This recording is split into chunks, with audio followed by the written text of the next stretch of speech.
Hello everyone. আমার মুখ ফুলে আসছে কারণ আমি মাত্র ঘুম থেকে উঠছি। তো আজকে একটু আগে আগে ঘুম থেকে উঠছি। কেন উঠছি? কারণ আমি এখন যাচ্ছি শপিং এ। কার জন্য কি উপলক্ষে শপিং করতে যাচ্ছি এটা আপনারাও চলেন আমার সাথে, দেখতে পাবেন। এই যে আমি রেডি হয়ে গেলাম, এখন আমি বের হবো। Let's go shopping. এই তো প্রায় ২০ মিনিট বাসার সামনে দাঁড়ায় থাকার পর এরপর ফাইনালি একটা রিক্সা পেলাম আর রিক্সায় উঠে পড়লাম। এই যে আমি শপিং এ চলে আসছি।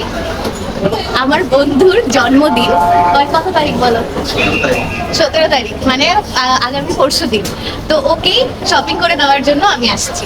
আজকে ও চয়েস করবে, আমি কিনে দিব। তুমি তোমার অনুভূতি শেয়ার করো। কেন? অনেক খুশি। আচ্ছা, কিছু তো বলো যে না তুমি গ্রেটফুল, কৃতজ্ঞ আমার মতো বন্ধু পেয়ে। তুমি বলতেছো না দেখি তো আমি বলতে অনেক খুশিতে রাতগুলা যে বন্ধ হইতেছে না তোর উপর। বুঝছি তো কিনে দিব আমি। আজও হাসতেই আসছি। দোকান দেখায় দাও আমাকে। তো খুশির ঠেলায় পাগল হয়ে অপু সাহা একটার পর একটা নিজেই আমাকে দোকান দেখাই দিতে শুরু করলো, যে কোন দোকানে কোথায় শার্ট, কোথায় ফতুয়া, কোন দোকানে পাঞ্জাবি। যে হুট করে এই দোকানটায় আমার চোখ আটকায় গেল। এরপর ওকে বললাম যে চলো এই দোকানেই ঢুকে দেখি কি অবস্থা। তারপর এই যে ওনার বাছাবাছি চয়েস করা শুরু হয়ে গেল। খুবই কনফিউজড সে কোনটা রেখে কোনটা নিবে। করতে তো আসি নাই, আমি তোমাকে পছন্দ করে দিব। কি না, সরি সরি, আমি কেন পছন্দ করে দিব? তুমি পছন্দ করবে, আমি কিনে দিব। আচ্ছা, তো অনেকক্ষণ পর এই একটা পাঞ্জাবি আমাদের দুজনেরই পছন্দ হলো। তো ওকে বললাম যে একটু ট্রায়াল দিয়ে না হয় দেখ কেমন লাগে। তো উনি যাচ্ছে ট্রায়াল দিতে। তো তার সাথে সাথে আমিও গেলাম পিছনে পিছনে যে দেখি কেমন লাগে। খারাপ কিন্তু লাগতেছে না তোমার? মানে নিজের থেকে চোখ কিন্তু সরাতেই পারতেছে না অপু সাহা। নিজেকে কি যে ভেবে ফেলতেছে, মাই গড। সুন্দর লাগতেছে, তুই চাইলে আরো কয়েকটা ট্রাই করে দেখতে পারো। এই তো যেই বলা সেই কাজ, সে গিয়ে নিয়ে আসলো আরেকটা পাঞ্জাবি খুঁজে খুঁজে। এখন এটা সে ট্রায়াল দিয়ে দেখবে। তার নাকি কোনো মেরুন কালারের পাঞ্জাবি নাই, সো এই জন্য উনি ডিসাইড করলো যে এখন তার একটা মেরুন কালারের পাঞ্জাবি দরকার। তো তুমি কি বলতে চাইতেছিলে ওটাতে পশ লাগছিল না? মানে এটার কি মানে কাপড়ে এটা হ্যাঁ। মানে অন্যরকম মানে কাপড়ের কোয়ালিটি ডিফারেন্ট লাগে। হালকা একটু ডিফারেন্ট মানে আউটলুকের একটা বিষয় আছে না, মানে এটা আউটলুক একটু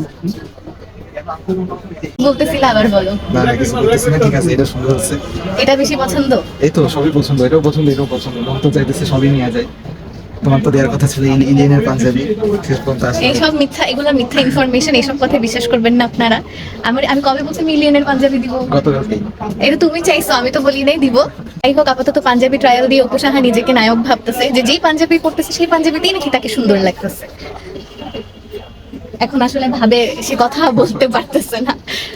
তো তুমি তাহলে এটাই নিচ্ছ? ঠিক আছে হ্যাঁ? ঠিক আছে, ওকে ওকে। কি? তো বন্ধুরা, ফাইনালি অপু সাহা তার পাঞ্জাবি চয়েস করে ফেললো এবং তার পছন্দের পাঞ্জাবি আমি তাকে এখন কিনে দিচ্ছি।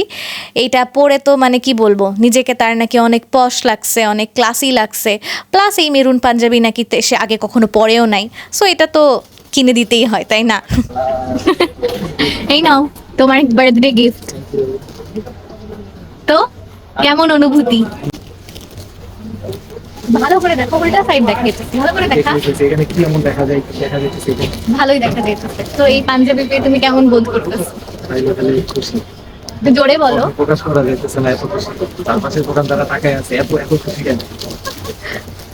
এই যে এরকম এই পাঞ্জাবি কিন্তু কেউ দিবে না তোমাকে, ঠিক? এই আমি দিব। যাক, তাহলে আমরা অপু সাহার বার্থডে গিফট কিনে ফেললাম। তো এখন অপু সাহা আমাদেরকে কি ট্রিট দিবে 17 তারিখ, সেটা আর প্রতীক্ষায় আছি। আর এই বার্থডে ট্রিটের বিনিময়ে আমি কি পাবো, আমরা কি পাবো, সেটা দেখতে চাই। আচ্ছা ঠিক আছে। সেই ব্যাপারে তুমি কিছু বলতে চাও না? আচ্ছা ওইটা পরেরটা পরেই দেখা যাবে, সারপ্রাইজ থাকবে। ও আচ্ছা, ওটা সারপ্রাইজ। ও আচ্ছা, তুমি নিজে তোমার বার্থডেতে আমাদেরকে সারপ্রাইজ দিবা। ওয়াও। রাখ, ওটা শুনে আমরা আমি মূল্যায়ন করতে বলছি দেখে তুই আমাকে ঝাড়তেছস? রাখ, এমন সময় আছে রাখ, আমি রাখবো না। কোনো সময় আছে রাখ। মাত্রই আমি আমার একটা ফ্যান পেয়েছি, তো মানে হচ্ছে গিয়ে দেখে খুব ভালো লাগলো। এসব ছোট ছোট পোলা ব্যান্ডে নষ্ট করার পায় তারা করে। এইসব কোনো কথা না। আমার ফ্যানটা কত সুইট ছিল দেখছো তুমি? এই যে এরকম সুইট সুইট মানুষরা আমাকে ফলো করে, আর এটা দেখে তো আমি মানে কি বলবো, ইট মেড মাই ডে। যুব সমাজ ধ্বংসের পথে, কি বলছো আবার বলো তো? যুব সমাজ ধ্বংসের পথে। এই যে এইসব মিথ্যা ইনফরমেশনে বিশ্বাস করবেন না আপনারা, এগুলা কিন্তু মিথ্যা কথা। আমি যুব সমাজকে ইন্সপিরেশন দিচ্ছি, ওদেরকে ইন্সপায়ার করতেছি। চল এই যে আমি হচ্ছে গিয়ে অপু সাহাকে যেহেতু ওকে বার্থডে গিফট দিচ্ছি, তো বার্থডে গিফট দেওয়ার পর ইন রিটার্ন উনি আমাকে একটু ট্রিট দিচ্ছে, হালকা পাতলা, বেশি না। কি খাওয়াবো তুমি আজকে আমাকে? পরিবের জন্য খাবার দাবার। তো আমাদের খাবার চলে আসছে। তুমি তোমার পাঞ্জাবিটা কেন শো অফ করতেছো সব জায়গায়? Thank you, thank you. তুমি আমাকে দেখে বলছো আমি আমার তোমার বলছি আজকে এই যে অকৃতজ্ঞ মানুষদেরকে গিফট দেওয়া থেকে বিরত থাকবে, এটাই হচ্ছে কি আজকের শিক্ষা। তো এই শিক্ষা দিয়ে আমি আপাতত খাওয়া শুরু করে দিলাম। আজও বাই বাই বলে দাও। বাই বাই বন্ধুরা, অকৃতজ্ঞদেরকে গিফট দিবেন না। আচ্ছা ঠিক আছে, তো তোমার শপিং শেষ? শপিং শেষ আজকের মতন। Bye bye.